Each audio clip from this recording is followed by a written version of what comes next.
the manual releases. The manual releases of the ankle and the foot. Take note po, this is for adductor pollicis longus. This is also prone for patients po na mayroong pain in this area as well as in this area. Usually, this coinciding with your plantar fasciitis din. No? Nagpo-coincide yan. So, how will you release this area? Sino po pwede? Pasyo. Sa bayan.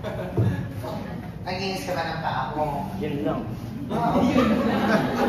Dahil hindi din ako naginis ng kamay ko kanina pa yan. Kaya puro alcohol ako ngayon. Kasi lang mo na. Tsaka buwan yun. Oo. Uy. Dahil mo lang binubuking si ano. Higa ka. So, fine. Okay. So, you're going to do is you relax for circulation. No? So, gagawin lang natin is, you will start, you will palpate at this area, near the calcaneal area. Minsan nag-refer ng pain dito. So, kapag sumasakit dito yan, ito kailangan i-release. No? So, kung sumasakit banda dito nyo, release this muscle here. So, ang gagawin nyo lang is you just move it like this. No? Kaya lang. Hindi ka na-apply lotion. Gusto nyo nilagyan ng lotion. No? Na lotion dito, alcohol na lang. Pag tumatakbo.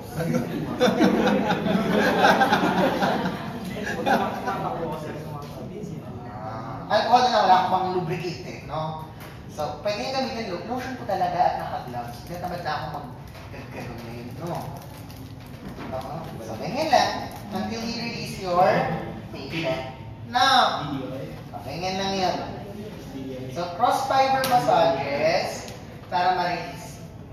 Okay? Kuha ng lahat? Yes. Okay, nasa tayo. Ako, good. Kasi yung towel. Pero yung towel sa ito mo. Ayun. Next po. Okay, is your gastrocs release. Gastrocs, kaya mo pa yan? Sige. Kata. Okay. Madam, makuha ang bolster. Oo. Now, ngayon is, you can place it here, no, to relax. Now, usual tender points or trigger points will be found here, no? Pwede po dito sa medial aspect, or you can find it on the lateral aspect. You may want also to inspect the popliteal areas as well of your patient. Now take note, sabi nila, kung kayo daw, malimit kayong magka-cramp sa gabi, inaalala kayo ng pulikat sa gabi, you may want to check your gastrocs. No, baka kasi siya yung may spasm, kaya ngayon nagilid ngayon sa cramps, no, ng pasyente ninyo. Now, you can do here is, sabay tayo dito. Baba ka pa sa plate. Baba ka. Kasi sinasabayan niya ng stretching, no? All releasing, sumobra naman, all releasing protocols, maganda sinasabayan with a stretch. Ayan pala, is this. Ito. Ganyan. Okay. Now, gagawin natin will be, okay, this one, papalpate mo natin. Usually, the palpation ko ito yan, gastrocs nyo, dalawang belly. Lateral belly, medial belly. So, kung magpapalpate ako, ito, meron siya. No, meron agad. Nandito, ramdam mo.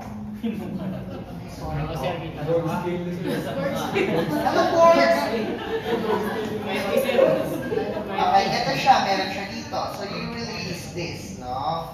Pinamagaling ng lotion, no? Pero again, kung tamang gagawin, you lubricate the area first, warm the area.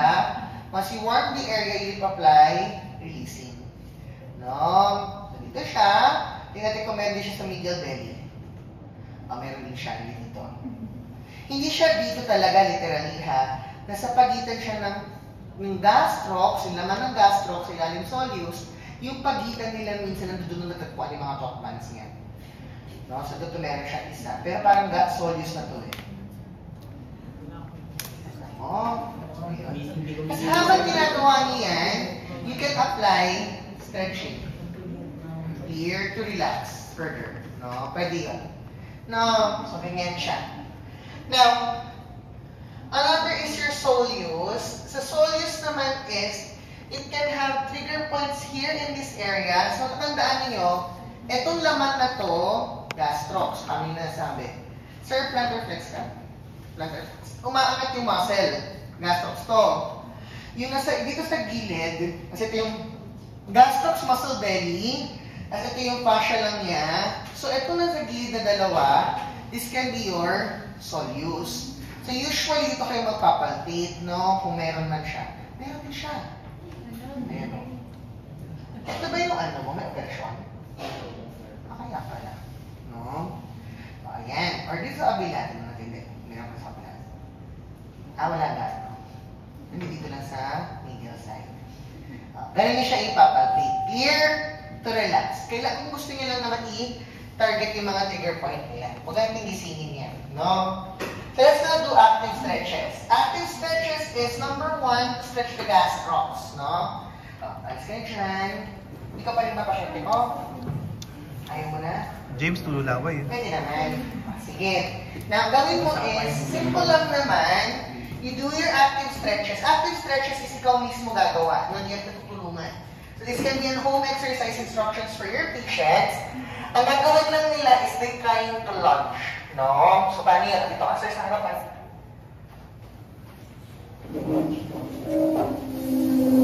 Now, gagawin lang is 1 foot forward, 1 foot at the back. Usually, the leg that is at the back, yan po yung ating i-stretch. No? Ano ka muna? Arm forward raise. Ayan. Tapos 1 foot at the back, konti. Lagay mo isang foot mo sabay ko. Ayan.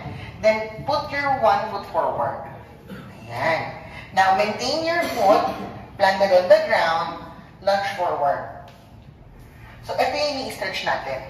Clear? So, you're trying to stretch here the gastrocs of your patient. Now, kapag gusto niyo naman i-isolate, you want to isolate the soleus gusto mo i-stretch, instruct the patient to bend the knee. No? So, kanina, ang ginawa natin sa dinemo niya is stretching of the gastrocs, knees extended.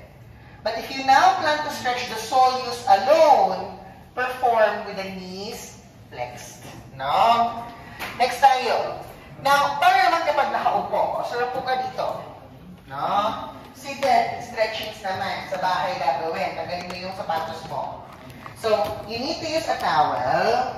No? Tapos, you fold the towel as this. Towel lang, hindi TheraBand. Parang awa ko nga sa mga ulo ko. Na, yun ang i-stretch is TheraBand. No? So, you put the towel here. Tama yung pumo, very good. You flip that end of the towel, wrap around, and then you pull. Ayan. So, again, this is stretching protocols. By the way, what is your parameter? 30 seconds hold for 5 reps or 50 seconds hold for 10 reps. So, ganyan gagawin ninyo. Pupul.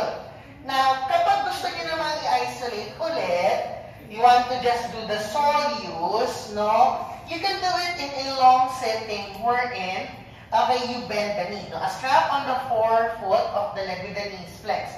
So, pwede yung gawin is, you place a bolster now sa ilalim ng knee, and then, isa lang muna. And then pull. And then, knees bend, then pull. Bend yung knees, so mag-extend. This is soleus. Or, pwedeng seated. Paano nakaupo? Pwedeng nakaganito. Or, ikaw mismo, sir, suko ka. Ganyan. Now, pwedeng ganyan, pwedeng may apakan dyan, or towel. Pull up. Oops, huwag mong i-distend yung knee mo. Yan. So that can be your soleus stretch. No? Basta na-bend ang knees. No? Okay, next tayo. We'll stretch now your Achilles, no? Achilles. Specifically for the Achilles is for prolonged stretching. Lalo kapag hindi na uubra yung standard stretch or na-underwent ng surgery na napakatagal, chronically na kailangan natin i-perform. Ito gagawin nyo. Kailangan natin ng stool. Ma'am, ng stool. Put stool. Sa kabila. No. Nakatayo ang pasyente sa stool. stool or sa wedge, no? And then, tignan nito. Your patient should have a pillow or a towel behind the knee to prevent general curvature, no? Yung excessive knee extension. Then, you let the patient stand for that long, no? Kasi ganyan yung upuan dito. Kailangan kasi may pader. Now, take note. Pag nilagay niyo yung stool ninyo, create a space between the stool and the wall, no? So, create a space between the stool and the wall. Sir, kayo ka dito. Magsapatos ka. No? At kayo ba ay nakikita ganyan? Pati kayo tumayo. Ano? Oh, tapos, ang gagawin mo is stand up. Ayaw mo magsapatos. So, atas ka konti. Hindi pa kasi siya. Ayos ka muna sa ano, sa pagkakatayo. Atas sa timag iba. Okay, tayo. Okay, atras ka. Sagad ka sa pader. Sagad. Okay. And then we place the towel or a bolster. Ay, kailangan natin mas malaking towel. Hindi lang ang bolster, Mr. Camillian. Thank you. Tuhod mo, nasaan na? Okay, daganan mo. O, relax ka, sagad ka sa pader. O, relax ka, baba mo yung paa mo. Baba mo pa paa mo. Relax pa, baba pa. Baba pa rin. Baba pa din. Ramdam mo? Baba pa konti. Baba pa. Kaya pa? Baba pa? So, ayan. So, you will induce dorsiflexion by the pull of gravity based on the body weight of the patient. Napipilitan siya mag-dorsiflex. Clear? So, mag-relax ka, di mo nalabanan. Now, meron kayong bolster sa likod to prevent genericurvatum to allow the relaxation of the knee para ngayon further stretch yung Achilles tendon natin. Clear? Okay. Okay. Next tayo. Sir, higa ka. Paano kalawin sa tama? Now, alphabet exercise is very simple. Tapos may paa mo dito. Pwede ito nakaupo, pwede ito nakahiga. Pinahiga ko siya para mapanood ninyo, no? So, ang gagawin natin is, kung alphabet exercise, and ang goal mo lang naman is ROM, you can do it by repetition. So, sir, ito po yung gagalawin mo. Gusto ko, you move your ankle na mag-draw ka ng letter A. Ha? Lakihan mo yung A mo, capital letter A. Hindi nakakapitalize. May parang cursive yung dati ng sulat mo. Nakabubble. Bakit kasi Okay. Letter B. Sling na lang. Alam mo ano siya? Restricted yung ROM ng ankle. Hindi kasi. Letter C. Letter galaw. Letter D. Ba't ganun letter D? Kung ba't nasa ilalim ng galing? Letter E. Ang weird na naman ito magsulat. Di maganda sulat mo. Sabi na. E. F. Kasi tayo yung aking lapel. Ba't ang weird din na magsulat? Parang ganun dapat. Yan. Parang nagiging P. Basta ganun yan. Hanggang maasam. Kung ROM lang yan. Pero paano kapag ang goal ko na is, I want now my patient to develop proprioception. I can still use this exercise. But how? We always remember that if an exercise is proprioceptive in nature, you will always focus on what? Quality. So, paano na ngayon kung controls and proprio? Sir, I want you to draw the letter A perfectly. Okay, mabagal ka. Ba't gumano? Letter A, di ba ganun? O, gawin mo nga. Ay? Wag na, mag-iba tayong A. Circle na lang. Oo. Ayan, ang isa ito pa, no? Draw me the letter Q. Ako, Q, sir, ma.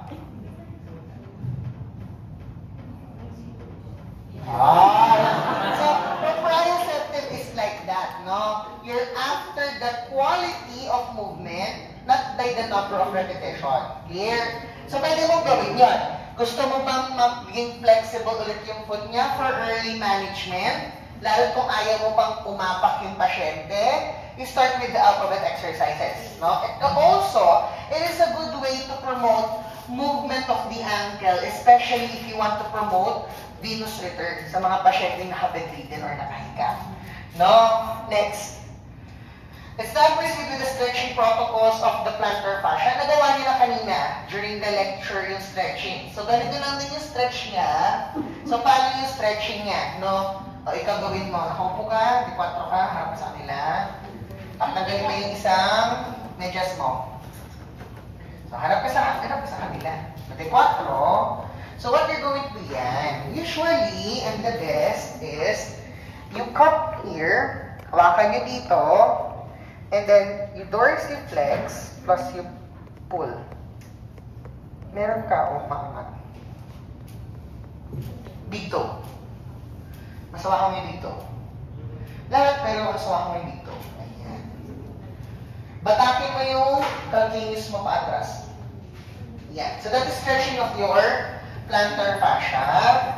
You can also do mobilization techniques or exercises at home. Yung pinapagawa sa bahay, pinaparolyo yung bote ng tubig na may mainit na tubig. Mga ganon. O, pwede yun. That is part of the relaxation and the lengthening of your fascia. No? So, how about the box board exercise? No? Kaya nyo na to, Miss Fatima? Ano nga sila? Darlings. Busy-busy sila. Uy! Kaya na ba to? Ako ba? Sa baba pa. Ako pa rin pala eh. Paabot nga ako ng box board or yung wobble board. Wala si Sir Kim pag nakuha ng internet mo. Sabi ko, pakuha eh. Focus box, biomechanical ankle proprioceptive system board, social. The box board. So, ganito siya gagawin. So, the box board training sa pasyente is done in sitting. Nasa baba siya, tapos sir, upo ka dito. So, paano gagawin natin? Let's start first with standard ROM exercise. ROM lang tayo.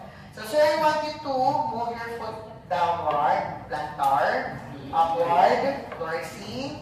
O, pasok mo, invert, labas mo, invert. Clear?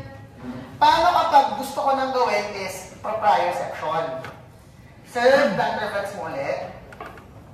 Ulit. O, mas gusto ko ha, control mo yan. Atras mo. Baba ulit sa harap. Alikod. Control ha. Pasok, palabas. Palabas. Yan. Maalog-alog. Gusto ko mas control. Isa pa. Yan. Paloob. Ayaw ko umiikot. Paloob. Umiikot. Paloob. Ay, umiikot ka pa rin. Paloob. Yan. Labas. Okay, loob. Umiikot ka talaga kapag paloob.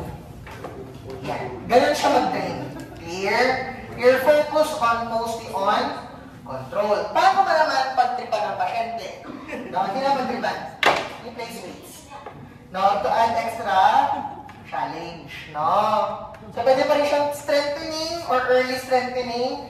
Plantar, extend. Plantar. Okay, dorsi. Invert. Ever. Papray tayo. Mahirap ka sa inversion. Invert ka nga dahan. Okay, ever. Okay, umiikot-ikot. Ulit. Mas difficult na kasi naglalagay ka ng weights. Clear? So, ganyan yung nangyayari sa training natin. Again, this training is what? Weight-bearing and weight-bearing. Non-weight-bearing ba to? Kaya, ito po ang magandang exercise for patients that have subacute ankle sprains. No, yung hindi pa pwede halos magbigay or bago pa lang yung sprain nila, gusto mo yung magbigay ng proprioceptive trainings. No? So, next tayo, progression of the training is do it in standing. No, progression na niya is standing, and ang progression niya is naglalagay na tayo ng weights. Ito maganda, social yung kanya. May lagyan talaga ng plates, yung ating chipanga. No? Madulas pa. Kapag gagamitin niyo yan, lagyan niyo po ng yoga mat sa baba kasi madulas. Baka ma-accident kayo, no? Now, other exercise you have already there, your steppers, no? It promotes ankle mobility, no? As well as your cardiovascular endurance, no? Start tayo with strengthening. Darlene, sabi niya to. Nanonood na kami.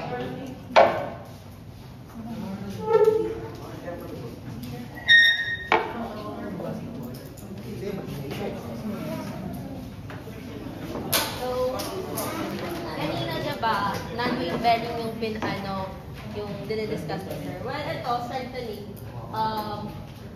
Step by step tayo. So, isomeds ang inuuna kapag after ng surgeries or ganun. Kasi, bakit kaya? Isomeds kasi, though may tension na nangyayari, hindi nag-shorten or nag-lengthen yung muscles natin. Diba? So, prevent. Alam niyo ba yung parameters ng isomeds natin?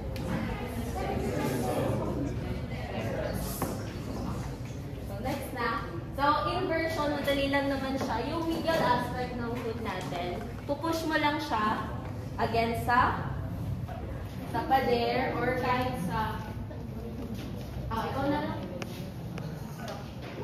Ganito na lang. Kunyari situation. Yan. Push na lang. Kunyari, ang unahin natin is inversion. So, pasok pala. Papasok. So, ito si inversion. Yan. So, kahit i-push, yung middle po nung middle ng foot natin, push nyo po dito. Yan. Tapos, pipilang ka lang ng 7 seconds, 10 reps. Tapos, 1 hip sets. No? So, next naman is yung eversion natin. So, pag eversion, kabaliktaran lang ng inversion. So, this time, palabas naman yung lalaman. Sige, paano yung palabas naman? Okay, 7 seconds hold. 10 reps, 1 to 2 sets. Okay? Next naman is yung ating dorsiflexion. So, ito naman. Yan. So, kunyari, ito yung involved foot ko. Guys, ito yung involved foot ko. Tapos, gusto mo siyang i-isomeds. So, gagawin mo yung movement, tapos ipupush mo lang siya ng sarili mo. Bakit kaya tayo rin yung gumagawa ng parang, tayo yung nag-aano ng force. Tayo gumagawa. Katawan natin yung ginagamit natin na force, hindi yung PT, hindi yung ano. Ibig sabihin, controlled kasi natin siya, diba? So, kasi ito yung mga patient natin na bagong labas pa lang sa mga surgeries, ganun. So, ano ulit yung parameters? So,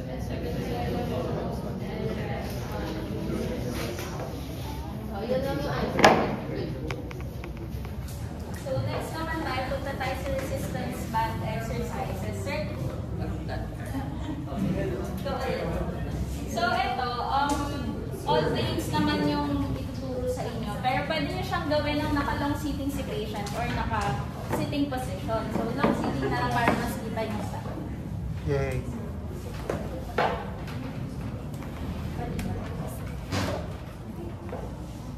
Okay, so first yung inversion. So, alam naman natin na ang inversion is paloob. So, paano tayo maglalagay ng resistance through resistance bands? Paano natin siya yung hilahin?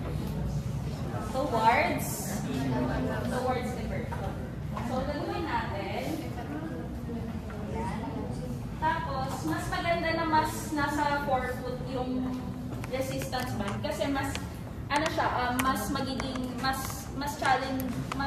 challenge si patient para gawin yung motion. So, sir, sige, gusto ko lang po gawin nyo is ipaloob nyo po yung paan nyo pag ganito and then hilahin mo siya ganito. Okay? So, labanan nyo lang. Tapos, pagkatandaan nyo, pagka-strengthening exercises, maliban sa isometrics, repetition kayo mag-focus, ha? Huwag sa hold. Kasi gusto nga natin, mas-strengthen natin yung segment na in-exercise natin kay patient. So, next naman, Next na po is dorsiflexion. So, ito, pwede natin gawin kay patient is sa edge na. So, maganda kasi nasa edge yung paa ni patient para mas ma-perform yun in full range of motion. So, ganyan. Tapos, ang gagawin nyo lang, sir, iaangat nyo lang po paa towards center. Okay?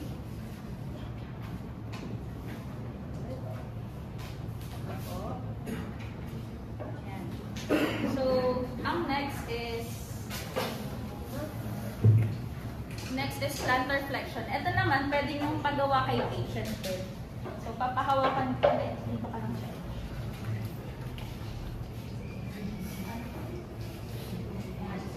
Pahawak kay patient. So, gagawin niyo po is i-point niyo po yung toes mo towards pa. Sa front.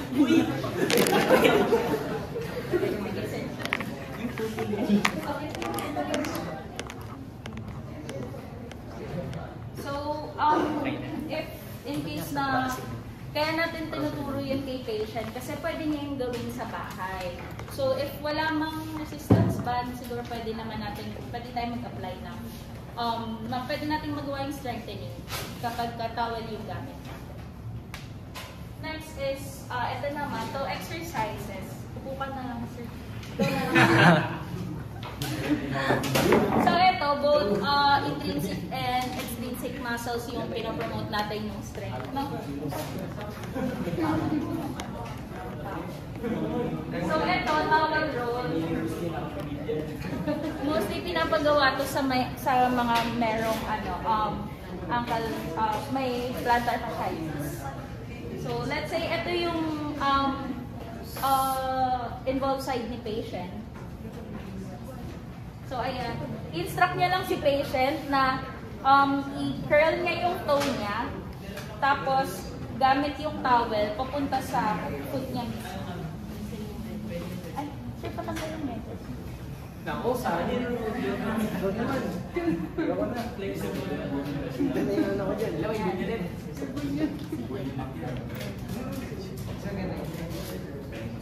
Ayan, so makikita nyo kasi dito if mahina ba yung intrinsic and extrinsic muscle ni patient. Pwede kasing gayahin ng pasyente mag-dorsiflexion para makatak yung towel. So, yun yung ingatan. Kailangan makita nyo lang yun. Focus natin is nasa intrinsic lang. So, curl lang ako. Curl yun. Yan. So, in case na kaya na ni patient na gawin yung towel roll, ang progression natin is maglalagay tayo ng weights. So, kung napapansin nyo doon, so, ang gagawin natin, saan natin ito ipi-place? Sa So, yan. Same instruction lang kay patient, pero yung progression natin is maglalagay tayo ng weights. Okay? Kailangan pa lang tubigan. So, ang gagawin nyo kapag hindi lang yung intrinsic, kasi pwede din gawin yung towel roll sa eversion and inversion. So, sundan nyo lang din yung motion ng paa ni patient, pero nakapa-horizontal na yung towel. Tapos, pag maglalagay kayo ng weights, nandun lang din siya sa opposite side kung saan niya siya kung saan niya ipapa-perform yung paa niya.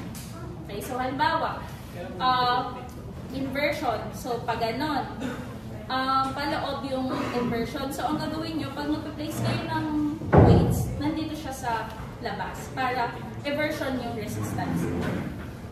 Next is yung marble pick-up. So, yung marble pick-up kasi, since wala tayong marble, pwede nyong gawin is pencil or anything na maliit na pwedeng makuha ni patient with curling lang ng toes.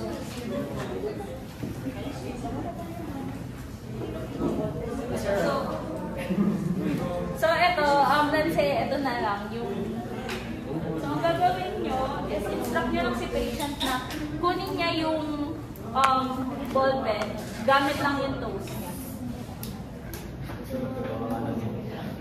Oo, mahina yun. Yan. So let's say nakuha niya na, mag-progress na lang kayo ng different object naman. So next yung hill races naman. Ay, wait. So sa hill races, sir. So sa hill races kasi, meron yung beginning phase muna. So pwedeng nakaupo si patient, tapos instruct niya lang siya na, sir, gusto ko po na iangat niya lang po yung heel mo. Yan. Tapos, for progression, patayuin niyo si patient. Tayo ka, sir. Sa wall naman hawak si patient. Tapos, same instruction lang. Yan. Same instruction. Tapos, if ever man na hindi pa kaya to ni patient, gawin nyo na nakaupo siya, tapos naka-D4, yung uninvolved side niya. Tapos, nakapatong yung, di ba nakapatong yung uninvolved side niya dun sa involved side. Gagawin nyo is, mapa-heel raise nyo lang. Para lang magkaroon na agad siya ng resistance. Tapos, next naman is, nasa stool na.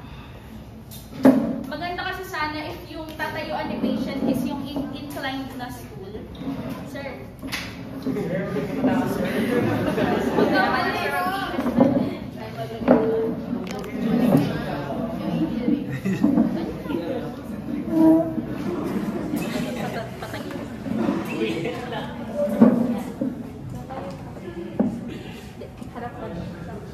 Tapos, ipa-place niya yung half nung foot ni patient sa edge. And then, sa kanya, oh my God. Sorry, sorry. Dito na lang. Yeah. Okay. So, instruct si patient. Paangat lang po ng yan niya, sir. Yan. Tapos, repetition. Tandaan ha, focus kayo sa repetition. Iba ba?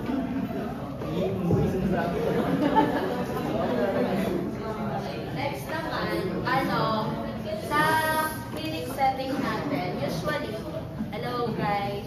usually sa clinic setting, may sinasabi or may no-order yung doctor natin na parang pinaprescribe na weight per patient. Kasi may mga pasyente tayo, bawal pa mag-weight bear. Meron tayong patient na nire-recommend for like 25% weight bearing, 50% weight bearing. So, paano mo kukunin yun?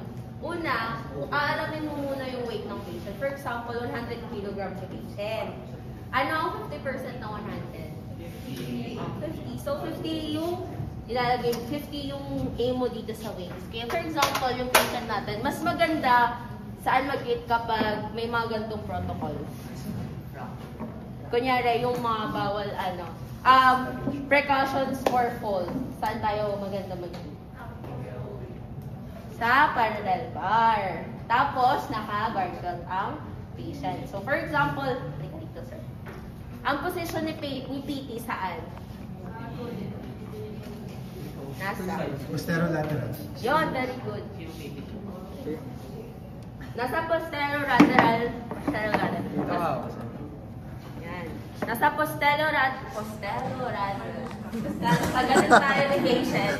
Tapos, kunyari 50, di ba? 50% ng weight niya, 100 kg. So, 50 yung goal mo. Tapos, ito yung non-involved, ito yung involved side. Nandito tayo, naka-guard belt tayo. Tapos, i-aim nyo lang, sir, 50 kg, okay? Sige, sir. Sige. Sira. 20 kg ka lang? 70 ka lang, tol. 30. Bumabalik pa. Sira yung... 20 kg ka, tol. Kunyari, siya, 70. So, anong 50% ng 70? 35. Anong 25% ng 70? Ano 25 ng 70? 17.5. So, 18. So, yun yung goal mo dito, 18. For example, nakaganon yung patient. Sige, sir, dahan-dahan po natin 18 ha. Weight bear mo, ayan. 1, ayan. Tapos, repetitions lang. Tapos, huwag kakaligtaan na sa tapat to ng mirror. Okay, para mas aware yung patient kung sa ano yung posture niya, tsaka paano niya bibigay, okay? Tapos guard shot, huwag kakalimutan. So, yun lang. Okay. So next naman sa toe raises, same pa rin, pero this time, si patient is nakatayo pa rin siya sa inclined stool. Okay, sir. So, let's say, ito yung inclined stool na lang. Pwedeng gawin is, kailangan kasi pababa. So, ang nakalagay sa upper part ng stool is yung heel ni patient and then nakapadulas yung toe niya. So, i-instruct niya si patient na i-raise lang niya yung toes niya. Sige, sir. Doon na lang tayo.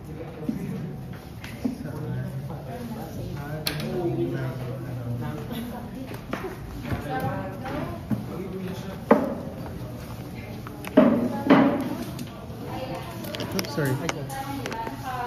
Slide down yung paa ni patient. So, instruct niya si patient na itaas yung toes. Sige, sir, itaas ko yung toes. Ayan. And then, pwede niyo din gawin na sa table, natatandaan niyo yung plantar flexion ng MME. Diba? Nakaganto lang si patient, tapos iaangat niya yung toes. Pwede yun.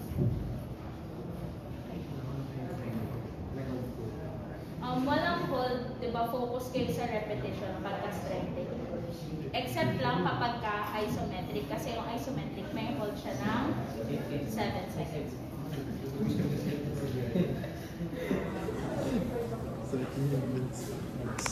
Next na po,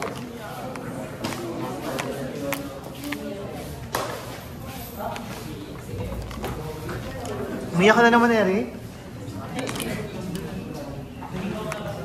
yan. So, itong equipment resistance, weights naman tayo. So, si patient, ikaw na naman. So, ito, upo mo lang si patient, ganyan ka lang muna.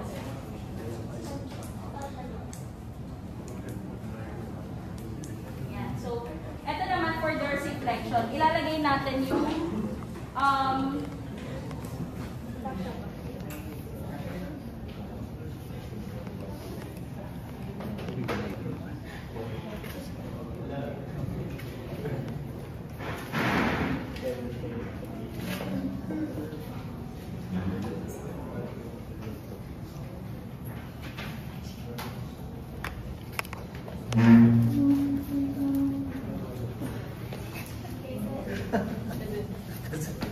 yan. So, sa forefoot lang din natin ilalagay yung weights. And then, instruct lang si patient na iangat niya yung toes niya. Sige, sir. Yan. So, pwedeng 10 repetition, tapos progress na lang kayo, magdagdag kayo ng repetition, and magdagdag kayo ng weights. And then, next naman, dito ka, sideline ng toes.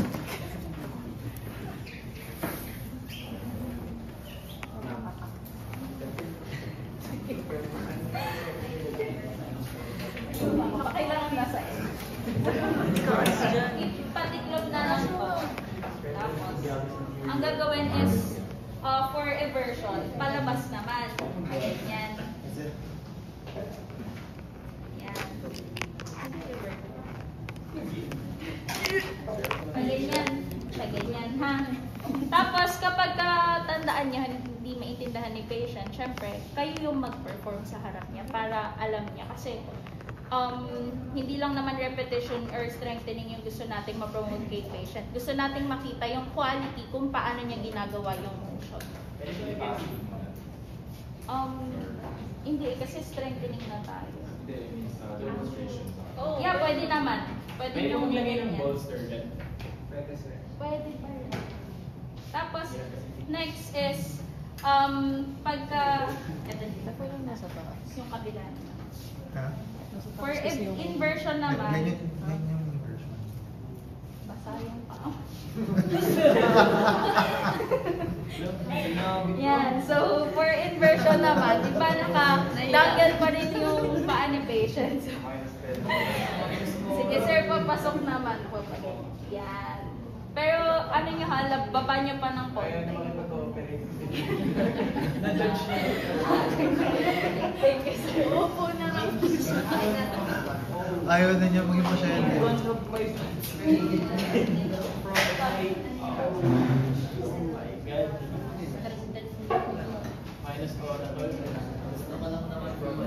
Take note, all exercises should be done inside the parallel bar.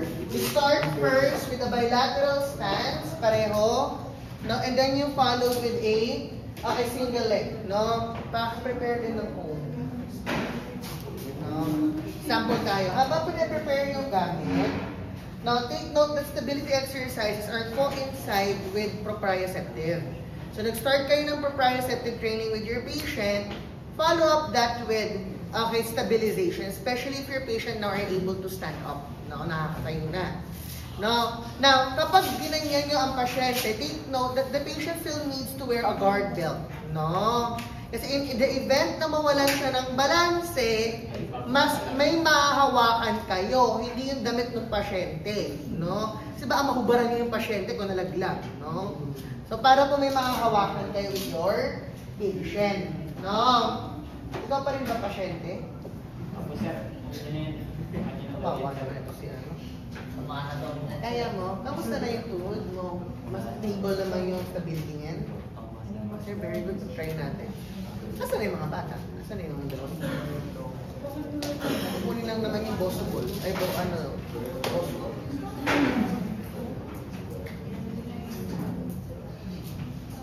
Sige, habang naghihintay tayo, proceed muna tayo sa proprioceptive training. Patient, dapat. Ito pa. Agad mo. Okay. Now, your patient will be performing proprioceptive. No? Proprioceptive training, start up tayo. We'll start with, alam niyo yung alphabet, you'll try to do mirror exercises. No? So, dito, patient, kunwari, ito po yung kanyang affected. Papatong na natin, ma'am. Malagay na. Affected side, ito yung normal side ni patient. Ma'am, paabot din po ng, ma'am, vestibule na yellow. No? Kunwari, ito yung affected. Sir, kung ano gagawin ko dito sa paa mong kabila, gayahin mo sa kabila. Kaya mirror. Okay? So, ito yung normal. I will passively move the normal foot. Pagaya po. Hold the position na. Hold the position. Hold the position. Parang first pose. Ganun lang siya. No? So, pinapa-mirror mo sa pasyente. Now, take note na as you move your patient, kailangan you're pertaining to the movement quality ng pasyente ninyo. Now, when your patient now starts to wait there, now, dyan na po magsisimula na yung proprioceptive training we're in. You now can walk tandemly for 30 seconds. Kaya mo maglakad ng tandem. Ganito. Ganyan siya maglakad. Single line. No? Then, you can now start also with stork standing or single leg stance. And then, you can progress now with more unstable surfaces. So, tandaan ninyo. Ang pasyente, you start with your stability and proprio in a stable surface. For example, sir, tayo ka na. Kasi pagkasamayan natin ang proprio and stability protocol. Tumayo ka lang dito sa stable surface. Yan ka lang ha. Okay mo to. Ito ka. Start tayo with dito sa gitna. Gitna ka. Gagawin mo is, you touch the cones with the ball. Hawak mo yung ball, touch mo na. Dito naman sa kabila. Kabila. O, ganyan ha. Do it with a single leg stance. One leg.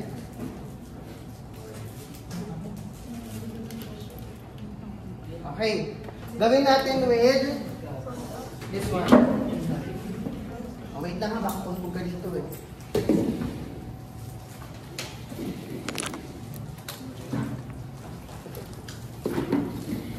Okay. Perform. So, double leg stance muna, dalawang paa muna. 2 feet muna. Layo masyado. Ganun. Gusto? Ah. Yan. Oh. Then followed by a single leg stance. Jello.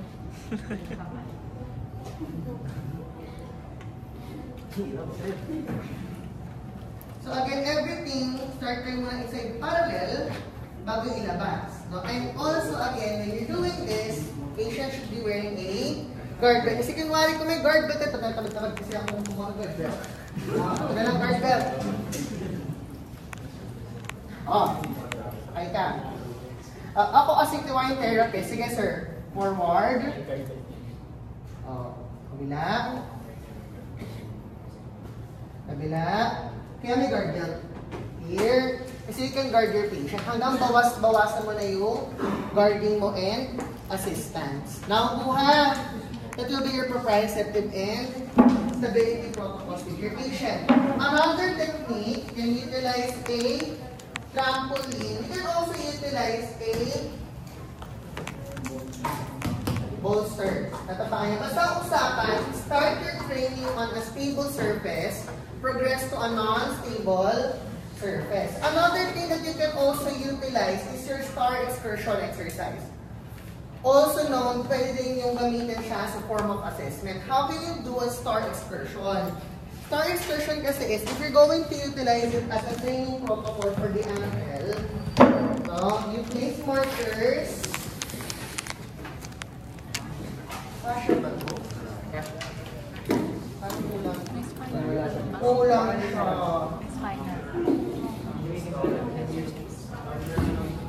Oh, saan yung pasyente ko? Isin.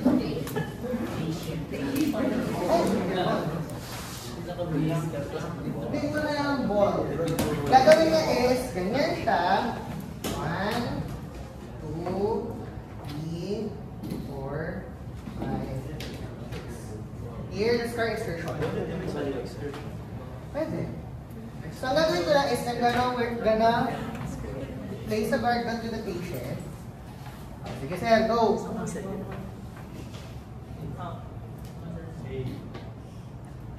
Ang inaano yun dito is oras. Ha?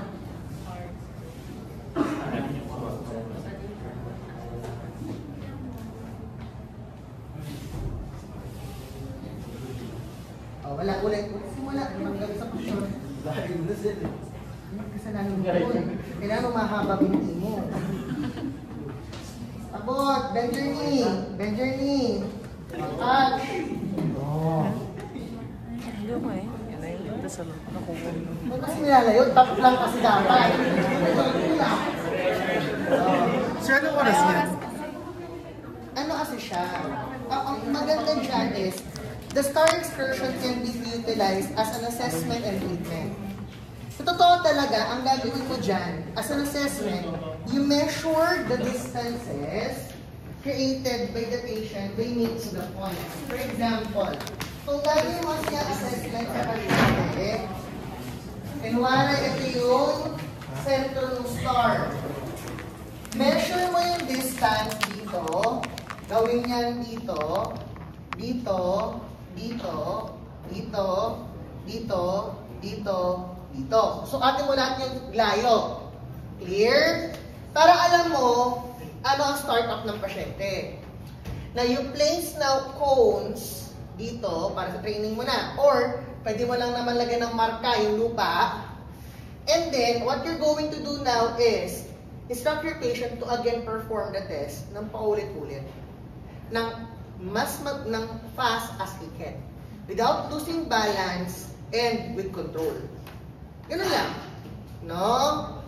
So, kailangan lang niya nagagawa yun. Tapos, i-reassess mo ulit siya kung napapalahayo na ba yung kanya naaabot. Clear? Nakuha. Ganyan kasi yung star excursion training. No? Now, plyometrical exercises for the ankle is jump squats are a good example. Wala pa tayo yung plyo box. Very you're familiar with this sa gym. Tama? So, you're familiar with it. No? Kaya mo to? Dito, ano yung history na? You can also do this. No? Lateral jumps. No? Lateral jumps. Pwede din to. Can also do multidirectional reaches, no? So, ganyan. Or, katulad nito, this is an example of a multidirectional reach. No? And you can also do treadmill exercises. Pwede kayong maggawa ng treadmill exercise such as this, kung saan naglalakad siya pa atras. Yun ang ginawa natin last time. No? Ganon. Okay? Or you can do lateral walking on the treadmill. Or you can do cariokas. Now, as form of training for your patient, no, lalo na kapag tumatalon, ano ba yung mga sports na tumatalon? Long jump, ano pa? Anong garter? Chinese garter? Volleyball. Volleyball, basketball, no? Tennis ba? Oh, may forms din. We can now instruct them to do jumping exercises. So these are example of jumping direction for exercises. Your forward jump, your cross pattern jumps, straight jumps. In short, pwede mo laruin yung mga treatments ng pasyente nyo. Basta pwede mo siyang pagtripan, in short. No? Nakuha na lahat. Okay. Let's now proceed with cervical treatment. Cervical lang ha.